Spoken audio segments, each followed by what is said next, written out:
स्वागत है आप सभी का tech study ITI YouTube channel पर इलेक्ट्रीशियन थ्योरी फर्स्ट ईयर्स के CBT एग्जामिनेशन क्वेश्चंस की सीरीज में आज हम लोग मॉड्यूल 6 AC सर्किट्स का पार्ट 2 करेंगे।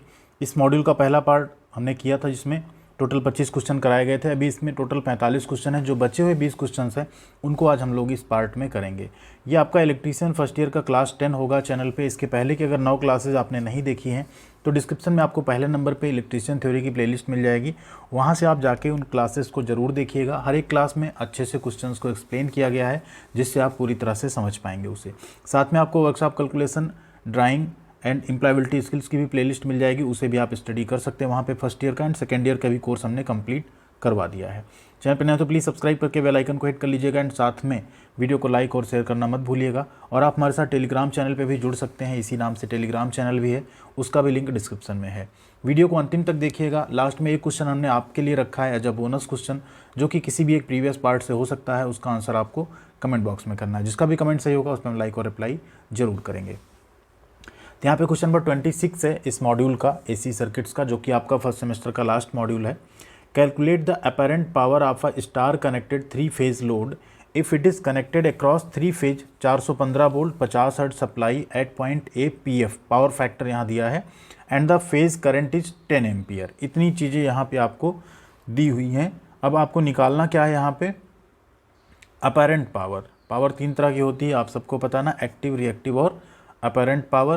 तो यहाँ पे अपैरेंट पावर की आपको गणना करनी है। तो चलिए फार्मूले पे सबसे पहले अपने चलते हैं। फार्मूला आपका क्या हो जाता है यहाँ पे पावर का, √3 VI cos φ। ठीक है, ये आपका यहाँ पे फार्मूला हो गया। अब इस फार्मूले में अगर आप यहाँ सभी मान रख देंगे, ठीक है, √3 का मान कितना होता है 1.732। ठीक है, V का मान कितना दिया है यहाँ पे देखिए 415, I का मान कितना दिया है 10 एम्पियर।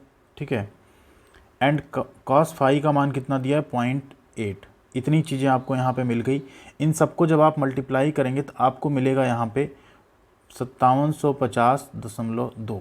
ये आपको यहाँ पे मिल जाएगा। इसको मल्टीप्लाई करके एक बार आप लोग देख लीजिएगा। ठीक है, इससे क्या करेंगे, जो 5750.2 वाट मिला, इसे हम लोग क्या करें, यहाँ आप देखिए किलो वोल्ट एम्पियर में दिया हुआ ना, KVA में दिया हुआ है पावर। तो इसको हम लोग क्या करेंगे 1000 से भाग कर लेंगे, जिससे पहले आपका किस में मिल जाए, किलोवाट में आपको। तो कितना आपका आ जाएगा 5.75। इतने तक ही रखते हैं, 5.750 तक।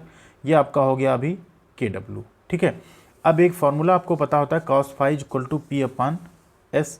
ठीक है, क्या होता है cos φ कितना आपका दिया है 0.8 दिया हुआ है, इज इक्वल टू पावर आपकी कितनी निकल के आई 5.750। ठीक है, अपॉन S।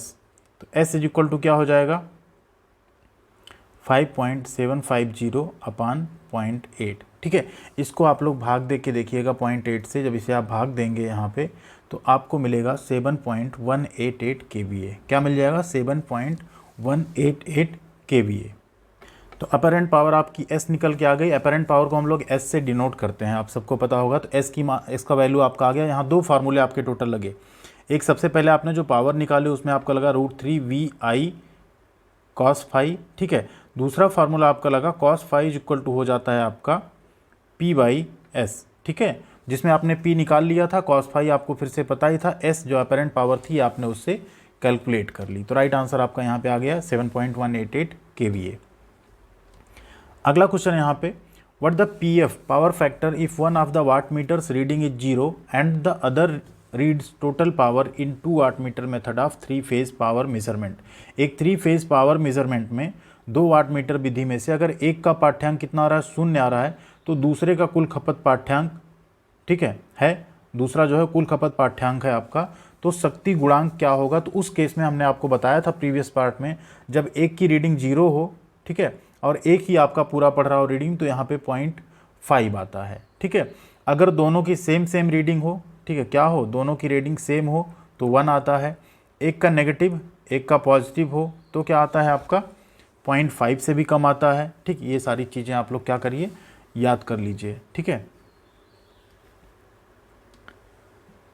अगला क्वेश्चन है, which electrical term is defined as the total opposition to current in AC parallel circuit.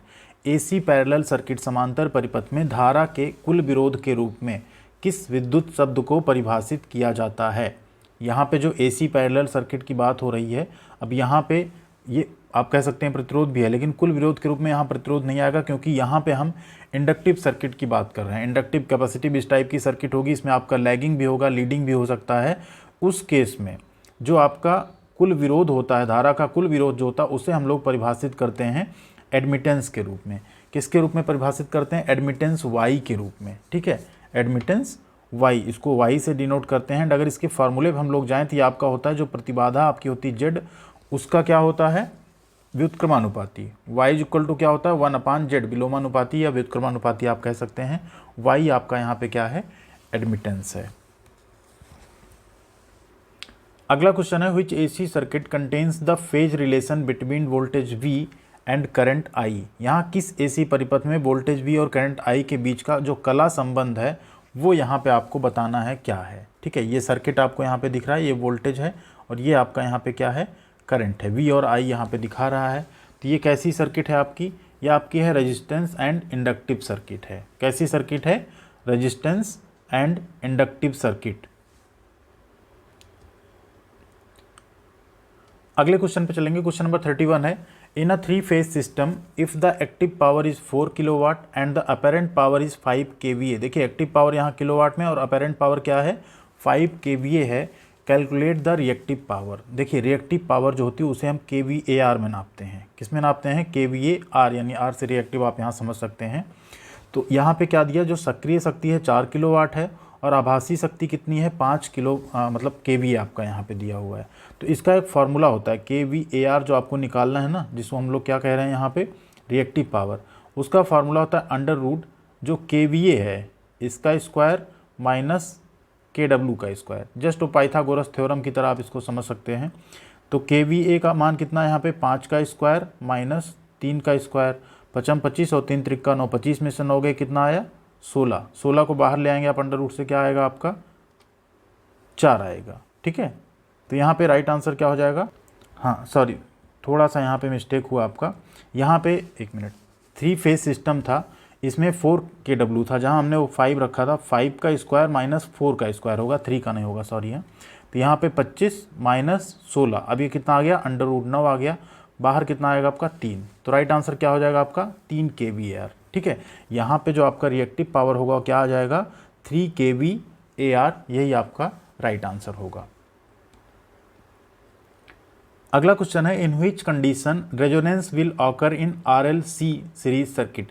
एक RLC श्रेणी परिपथ में किस स्थिति में क्या होगा? अनुनाद यानी रेजोनेंस होगा। तो तभी होता है अनुनाद जब आपका यहाँ पे XL और XC क्या हो? इक्वल हो। जहाँ पे XL क्या होता है आपका, जिसको हम लोग कहते हैं इंडक्टिव रिएक्टेंस, वो बराबर हो किसके? कैपेसिटिव रिएक्टेंस XC के। यानी XL is equal to XC अगर होगा, प्रीवियस पार्ट में भी एक क्वेश्चन आपको मिला था, तो आपकी RLC सर्किट कैसी सर्किट होगी? वहाँ पे रेजोनेंस की कंडीशन वहाँ बनेगी। नेक्स्ट है question, how will you obtain positive reading in the watt meter reads negative reading during 3 phase 2 watt meter method. एक 3 कला 2 वाट मीटर विधि में वाट मीटर का जो ऋणात्मक पाठ्यांक देने पे आप धनात्मक पाठ्यांक कैसे प्राप्त करेंगे? तो अगर वो ऋणात्मक पाठ्यांक दे रहा है और आपको अगर धनात्मक पाठ्यांक प्राप्त करना है तो क्या करना होगा? हमें 4 ऑप्शंस मिल रहे हैं आपको। By interchanging the connections of input terminals, यानी आगत सिरों के संयोजन को आपस में बदल कर। अगला है by disconnecting the connection of current coil in meter, यानी धारा जो कुंडली की मीटर में से हम क्या करें? डिसकनेक्ट कर दें, तब तो कुछ होगा ही नहीं। अगला है by reversing the connection of pressure coil in meter. हाँ, यहाँ पे देखिए जो मीटर में दबाव कुंडली है, प्रेशर कॉइल है, उसे हम क्या करें? उसके संयोजन को हम बदल दें। या अगला कह रहा है by reversing the pressure coil and current coil connection in meter. अब देखिए अगर आप प्रेशर कॉइल और करंट कॉइल दोनों को अगर आप बदल देंगे तो फिर से आपको वही पाठ्यांक नेगेटिव ही मिलने लगेगा उल्टा। आपको सिर्फ क्या करना है? जो प्रेशर कॉइल है उसके कनेक्शन को रिवर्स कर देना है, फिर आपको क्या होगा? पाठ्यांक जो है धनात्मक आपको प्राप्त होने लगेगा। तो राइट आंसर क्या हो गया आपका? Option number C, by reversing the connection of pressure coil in meter. Question number 34 है, what the form factor KF for sinusoidal AC। तो जो साइनोसोइडल AC यानी ज्यावक्री AC है उसके लिए जो फॉर्म फैक्टर है वो क्या होता है? इसको आप लोग याद कर लीजिए, 1.11 होता है। Right answer option number B. अगला क्वेश्चन है what the reciprocal of inductance in AC parallel circuit. एक एसी समानांतर परिपथ में जो प्रेरकत्व है उसका पारस्परिक क्या है। तो इंडक्टेंस का जो पारस्परिक होता है वो क्या होता है आपका, ससेप्टेंस होता है। क्या होता है, इंडक्टेंस का पारस्परिक क्या होता है आपका, ससेप्टेंस होता है। राइट आंसर हो गया ससेप्टेंस। नेक्स्ट क्वेश्चन यहाँ पे what relationship is illustrated in between the current end voltage. धारा और वोल्टेज के मध्य कौन सा संबंध यहाँ पे दर्शाया गया है। तो देखिए ये आपका अगर वोल्टेज है, ठीक, ये यहाँ गया, धारा आपकी क्या है यहाँ पे जा रही है। आप देखिए दोनों एकदम फेज में है, ठीक है, क्या है, करंट और वोल्टेज दोनों आप किस में है, आपके सेम फेज में है। इसमें कोई लैगिंग नहीं, धारा यहाँ से उठ रही हो ऐसी चल रही हो, क्या है, दोनों सेम फेज में है। ठीक है, अगर यहाँ सेम फेज में ना होते तो कहाँ से आपकी हो सकता, धारा आपकी यहाँ से ऐसे स्टार्ट होती, इस तरह चलती, ठीक है, लैग करती या लीड करती, इस टाइप का आपका दो चीज़ रह सकता था, बिहाइंड चल सकता है या तो ऐड चल सकती है। अगला क्वेश्चन है 37 number, calculate the total power by 2 watt meter W1 and W2 method if 1 watt meter of the watt meter W2 reading is taken after reversing. 2 watt meter हैं W1 और W2, उनके द्वारा कुल शक्ति की गणना करनी है। यदि 1 वाट मीटर जो W2 है वो रीडिंग उलटने के बाद ले रहे हैं, अगर आप रीडिंग उलटने के बाद ले रहे हैं तो आपका राइट आंसर यहाँ क्या बन जाएगा, अभी W1 माइनस W2। ठीक है, क्या हो गया, ऑप्शन नंबर सी W1 माइनस W2, ये कुल शक्ति की गणना आप इससे कर सकते हैं। नेक्स्ट है क्वेश्चन यहाँ पे, in which three phase system the artificial neutral is required to measure the phase voltage। कौन सी तीन कला प्रणाली में फेज वोल्टेज को मापने के लिए हमें एक आर्टिफिशियल उदासीन तार यानी न्यूट्रल वायर की ज़रूरत पड़ेगी। तो देखिए जो स्टार सिस्टम है उसमें आपकी ज़रूरत नहीं पड़ेगी, बट जो डेल्टा सिस्टम है इसमें आपको ज़रूरत पड़ेगी। तो जो 3 वायर डेल्टा कनेक्टेड सिस्टम है इसमें आपको अलग से एक न्यूट्रल वायर की अरेंजमेंट की ज़रूरत पड़ेगी। जैसे आप देखिए ये डेल्टा सिस्टम है, RYB आपने पढ़ा है ना, RYB ये आपका हो गया। अब आप यहाँ से कहाँ से ले लेंगे न्यूट्रल वायर, आपको नहीं मिलेगा यहाँ पे, लेकिन उसी यहाँ जो स्टार होता है, थ्री वायर का स्टार कनेक्शन होता है, उसमें आप यहाँ से न्यूट्रल वायर ले सकते हैं। ठीक है, आपने देखा ही होगा, ये है आपका स्टार कनेक्शन, ये है आपका डेल्टा कनेक्शन। अगला क्वेश्चन है what the line voltage in 3 phase system if the phase voltage is 240 volt. 3 phase system में यदि फेज वोल्टेज कितना है 240 वोल्ट, तो लाइन वोल्टेज की गणना करनी है। देखिए line voltage VL is equal to √3 into VP phase voltage. तो √3 का मान कितना है 1.732, यहाँ पे VP आपका दिया है फेज वोल्टेज कितना दिया है 240। इसको आप जब मल्टीप्लाई करेंगे तो आपको मिल जाएगा 415 वोल्ट, थोड़ा डेसिमल में मिलेगा बट 415 आपका यहाँ पे राइट आंसर हो जाएगा। तो क्या हो गया 415 वोल्ट। नेक्स्ट क्वेश्चन काफ़ी इंपॉर्टेंट क्वेश्चन है, which formula use to calculate form factor KF। Form factor KF का सूत्र क्या है, तो form factor KF is equal to होता है इफेक्टिव वैल्यू यानी प्रभावी मान बटे average value. Effective value upon average value या प्रभावी मान बटे औसत मान, यही आपका फॉर्म फैक्टर का फार्मूला होता है।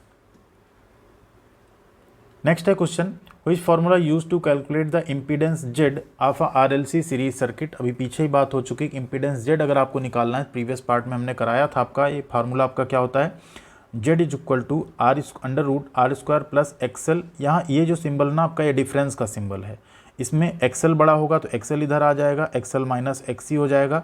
अगर XC बड़ा होगा तो XC इधर आ जाएगा, XC माइनस XL हो जाएगा। ठीक है, तो ये डिफरेंस का सिंबल है, यही फार्मूला आपका यहाँ पे क्या है, सही है। Z is equal to √R² plus in bracket XL difference XC का होल स्क्वायर। ठीक है, Z यहाँ क्या है, प्रतिबाधा, उसकी गणना का ये सूत्र है। क्वेश्चन नंबर 42 है what the power factor if one of the watt meter gives negative reading in 2 watt meter method of 3 phase wire measurement. 3 phase शक्ति माप के 2 वाट मीटर विधि में अगर 1 वाट मीटर आपका ऋणात्मक पाठ्यांक दे रहा है तो पावर फैक्टर क्या हो जाएगा, अगर एक ऋणात्मक दे रहा है पावर फैक्टर आपका 0.5 से भी कम हो जाएगा। हमने पीछे आपको बताया था 0.5 से भी तब क्या हो जाएगा, कम हो जाएगा, अगर एक का ऋणात्मक पाठ्यांक आ रहा है उस केस में। ठीक है, क्वेश्चन नंबर 43 है what the phase displacement between phases in a 3 phase circuit. एक 3 फेज सर्किट में फेज डिफरेंस कितना होता है, कलांतर कितना होता है, तो वो होता है 120 डिग्री। सिंगल फेज में कितना होता है 90 डिग्री। ठीक है, 3 फेज में कितना आ गया 120 डिग्री। अगला क्वेश्चन है, अभी पीछे हमने बताया भी था, which condition is called as resonance RLC circuit, किस स्थिति में अनुनाद बनेगा? तो अनुनाद कब बनता है आपका? जब XL और XC क्या हों? बराबर हों। ठीक है, ऑप्शन नंबर सी। नेक्स्ट है question, which quantity is rotating at a constant angular velocity, स्थिर एंगुलर वेलोसिटी में कितने परिमाण का घूर्ण होता है, मतलब उसे हम लोग क्या कहते हैं? देखिए, जो अदिश राशियां होती हैं उन्हें हम लोग क्या कहते हैं? स्केलर, जिसमें कोई दिशा नहीं होती है। एंड वेक्टर क्वांटिटी आप किसको कहते हैं? वेक्टर परिमाण किसे कहते हैं? जिसमें एक दिशा होती है। ठीक है, बट यहाँ किसकी बात हो रही है? एंगुलर, रोटेट कर रहा है वो कंटिन्यूअस किस पे? एंगुलर वेलोसिटी पे। तो ऐसे को हम लोग बोलते हैं, उसमें फेज़ आएगा। जैसे अभी इलेक्ट्रिसिटी में फेज़ की बात हो रही थी ना, 90 डिग्री लैग कर रहा है, लीड कर रहा है, 120 डिग्री लैग कर रहा है, लीड कर रहा है। तो ऐसी राशियों को हम लोग क्या कहते हैं? फेज़र क्वांटिटी कहते हैं। क्या कहते हैं? फेज़र परिणाम या फेज़र क्वांटिटी कहते हैं, फेज़र। ठीक है, अब आती है आपकी बारी। यहाँ पे आपका मॉड्यूल खत्म होता है। क्वेश्चन है आप सभी के लिए, how many electrons are there in the third shell of the copper atom, तांबे के परमाणु के तीसरे कक्ष में कितने इलेक्ट्रॉन होते हैं? बहुत ही सिंपल सा क्वेश्चन है, बेसिक सा क्वेश्चन है। उम्मीद करेंगे सभी के सही आंसर्स की। एंड वीडियो कैसी लगी बताइएगा आप लोग, कमेंट भी जरूर कीजिएगा। वीडियो को लाइक और शेयर करना मत भूलिएगा। चैनल को सब्सक्राइब कर लीजिएगा। यहाँ पे आपको पढ़ाई के साथ साथ जॉब और अप्रेंटिसशिप की अपडेट भी रेगुलर बेसिस पे मिलती रहेगी। थैंक यू वेरी मच, ख्याल रखिएगा अपना। मिलते हैं अगली अपडेट के साथ अगले वीडियोज़ में।